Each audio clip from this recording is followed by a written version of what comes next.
ஒரு கட்சி தலைவருக்கு வந்து பார்க்கணும்னு ஆசை இருக்கலாம், ஆனால் அதுக்கு பாதுகாப்பு கொடுக்க வேண்டியது யார்? கவர்மெண்ட்டை சொல்லணும்னு சொல்லுங்கள், நாங்கள் பாதுகாப்பு கொடுக்குறோம்னு சொல்லுங்கள், அவரும் வருவார் அப்படின்னு ஒருத்தர் பேசியிருக்கார். யாருக்கு ஆதரவாக இந்த குரல், யார்கிட்ட இருந்து இந்த குரல் பார்த்துருவோம் வாங்க. பாஜகவின் மூத்த தலைவர் பொன் ராதாகிருஷ்ணன் அவர்கள், அவர் தான் ஐயா கிட்ட என்ன கேட்டாங்கன்னா, சார் வீடியோ காலில் வந்து விஜய் அவர்கள் கரூரில் பாதிக்கப்பட்ட குடும்பத்தினருக்கு ஆறுதல் சொல்லியிருக்காரு, நேரில் வரலன்னு குற்றச்சாட்டுகளை முன்வைக்கிறாங்களே அப்படின்ற ஒரு கேள்வியை கேட்டிருக்கிறாங்க. அதுக்கு உடனே டென்ஷன் ஆகிட்டார். என்ன டென்ஷன் ஆகிருக்காருன்னா, எப்போ அவங்க புதுசாக ஒரு கட்சி ஆரம்பிச்சிருக்கிறாங்க, அவங்களுக்கும் காமன் மேனுக்கு இருக்கிற மாதிரி ஒரு பயம் இருக்கலாம் இல்லையா? பயம்னா என்ன, பப்ளிக்கை பார்த்து பயம் நினைக்கிறீங்களா? இல்லை, இந்த கவர்மெண்ட்டை பார்த்து பயம்.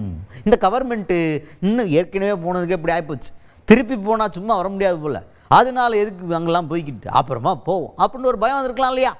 அப்போ அந்த பயத்தை போக்க வேண்டிய கடமை யாருடையது? கவர்மெண்ட் உடையது. நீங்கள் வாங்க, உங்களுக்கு நாங்கள் பாதுகாப்பு தர்றோம்னு சொல்லுங்கள், அவரும் வருவார் அப்படின்ற மாதிரி பயங்கரமாக விஜய்க்கு சப்போர்ட் பண்ணி பேசியிருக்கிறார் பொன் ராதாகிருஷ்ணன் அவர்கள்.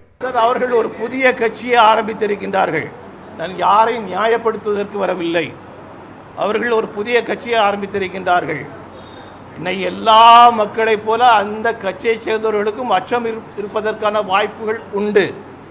யாரை பார்த்து அச்சம்னு சொன்னாச்சுன்னா, மக்களை பார்த்து அச்சம் இல்லை, இந்த அரசை பார்த்து அச்சப்படுவதற்கான வாய்ப்புகள் உண்டு.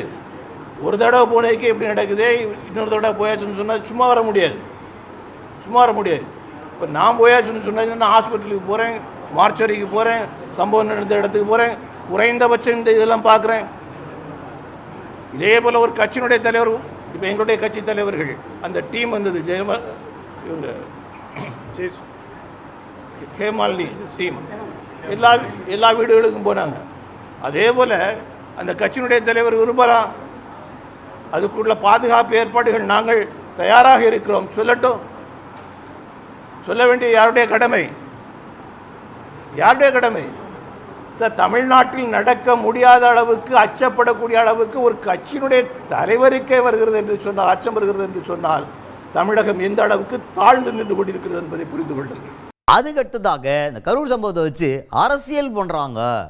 இதுக்கு முன்னாடிலாம் பாஜக இந்த மாதிரி எந்த ஒரு விசாரணை குழுவெல்லாம் அனுப்பலை, இப்போ மட்டும் அனுப்புகிறாங்க அப்படின்னு சொல்லிட்டு திருமாவளவன் அவர்கள் வந்து ஒரு விமர்சனத்தை முன் வச்சிருக்கார். இதை கேள்வியாக கேட்டோன்னே பொன் ராதாகிருஷ்ணன் அவர்கள் என்ன சொல்கிறாருன்னா, அவர் என்ன ஜட்ஜா, உச்சநீதிமன்ற ஜட்ஜா அவர் சொல்லிட்டாருன்னா அவ்வளோதானா, ஏன் திருப்பி கொடுத்துட்டாரா? அவரே திமுகவில் கூட்டணியில் இருக்கிறாரு. மெயின் பார்ட்டி என்ன பாட்டு பாடுகிறதோ அதோடு சேர்ந்து ஜால்ரா பாட்டு பாடுற இடத்துல தான் இருக்கார் திருமாவளவன்.